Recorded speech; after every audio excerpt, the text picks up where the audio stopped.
पुणी थे दलर सुप्रीमो नवीन पट्टनायक आपंक आस्था भाजन कर वीर महाराजपुर पुणी थे आप विधायक प्रार्थी भाव में ना घोषणा कर कौन कहे केमी एथर आक्शन प्लान प्रस्तुत होमी लोक पाखे मोर तो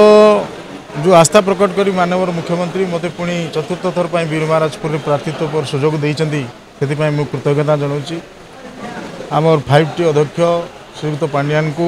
आम जी संगठन संपादक जी अच्छा रही प्रणव प्रकाश दास को धन्यवाद दूची से मत ए सहयोग कर पूरा आस्था रही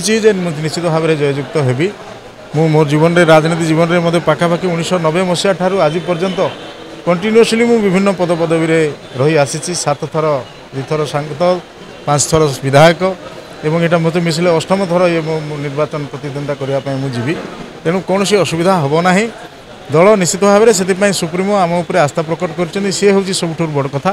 एवं विश्वास रखिंट से विश्वास को भरोसा को आम पाथेय करी माननीय मुख्यमंत्री जो जनकल्याण कार्यक्रम सब रही से सब गाँ गहल अलरेडी पहुँची सारी लोकलोचन को नियाजिबो एवं जनसाधारण से ग्रहण कर आदृत कर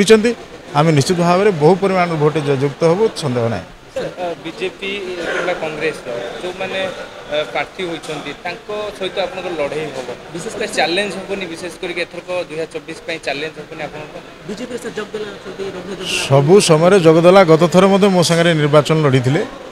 कांग्रेस जी विनोद पात्र सी निर्वाचन लड़ी निर्वाचन तो लड़े निर्वाचन प्रक्रिया विभिन्न दल निर्वाचन लड़वा सागर कौन अच्छी आमे आमर दलर विभिन्न जो लोकाभिमुखी कार्यक्रम जहाँ लोक पाखे पहुँची लोक जानी लोक पाखे पहुँचबू कहबू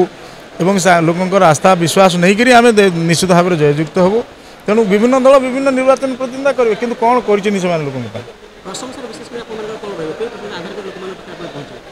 बहुत आधार आम पाखे अच्छी लोकंर सबु प्रकार समस्या मु तो कहि निर्वाचन मंडल में 100 को 100% कार्यक्रम जहाँ थिला लोकंर आवश्यकता ताकू आमे पूरण करिछु